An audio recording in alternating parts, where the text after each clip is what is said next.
Picture this. You're scrolling through social media, seeing everyone else's vibrant lives, and yet you feel an undeniable pang of isolation. You try to connect, but something feels off, leaving you feeling more alone than ever. If this resonates, then you're not alone in feeling alone.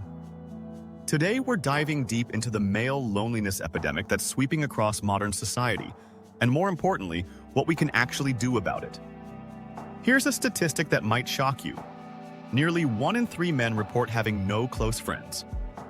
That's right. 30% of men are navigating life without a single person they feel comfortable being vulnerable with. But here's what's even more concerning. This number has tripled in the last 30 years. We're living through what researchers are calling the friendship recession, and men are taking the hardest hit. Think about your grandfather's generation. Men worked alongside each other for decades, lived in tight-knit neighborhoods, and gathered regularly at churches or community centers. Fast forward to today, and we've traded those organic connection points for remote work, suburban isolation, and digital interactions that feel more like performance than genuine relationship. I've talked to countless men who describe feeling like they're drowning in a sea of acquaintances but have no lifeline to grab onto when storms hit. They show up to work, exchange pleasantries, maybe grab drinks after hours, but never truly let their guard down.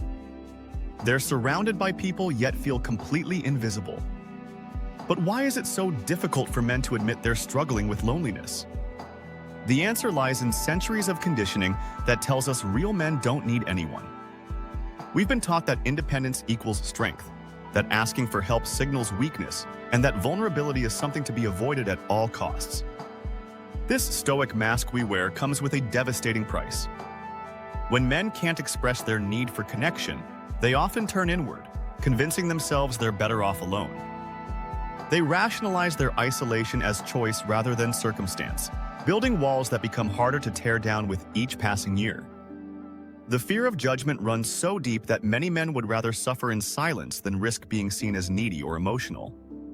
They worry that reaching out might make them appear desperate or that their struggles might burden others. This creates a vicious cycle where the very thing they need most, authentic human connection, becomes the thing they fear pursuing. The health consequences of male loneliness extend far beyond emotional discomfort.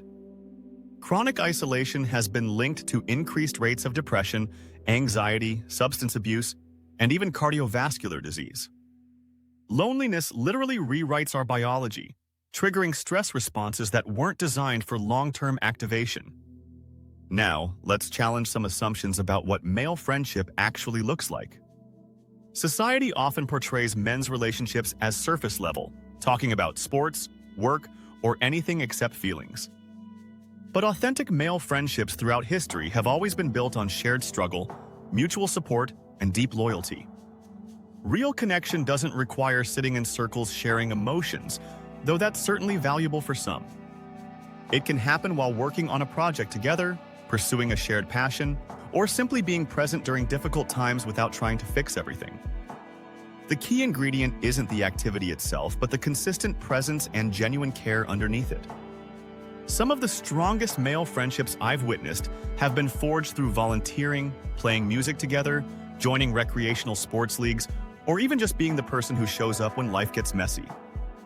Think about veterans who maintain lifelong bonds formed during service, or musicians who connect through their shared creative journey. These relationships thrive because they're built on common purpose and mutual vulnerability within that context. So how do we actually rebuild these connections in our modern world? First, we need to shift our mindset from waiting for friendships to happen to actively cultivating them.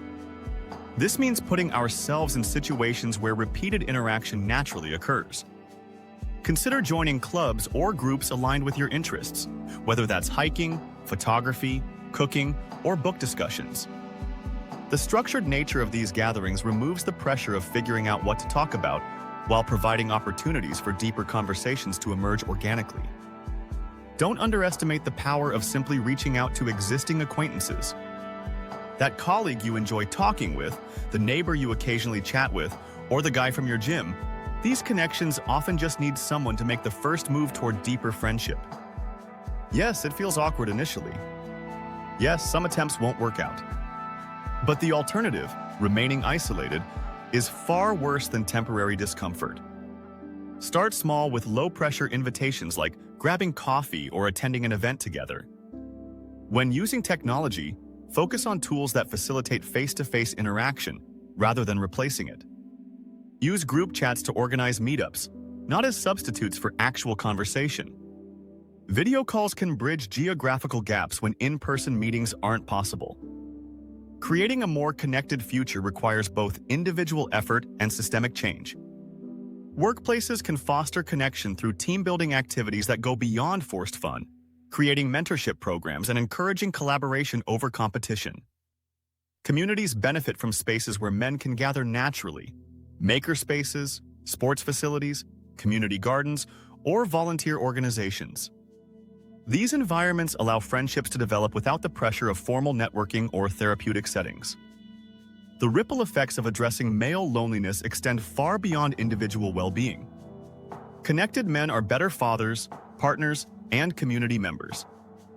They're less likely to struggle with mental health issues, more likely to seek help when needed, and create positive cycles of connection for future generations. Here's your call to action. Identify one step you can take this week to build or strengthen a male friendship.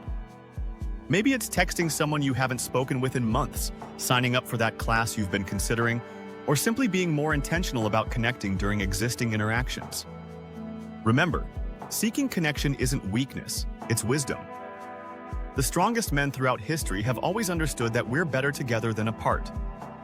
Your story of overcoming isolation might be exactly what someone else needs to hear to take their own first step toward connection. Drop us a line, share a comment.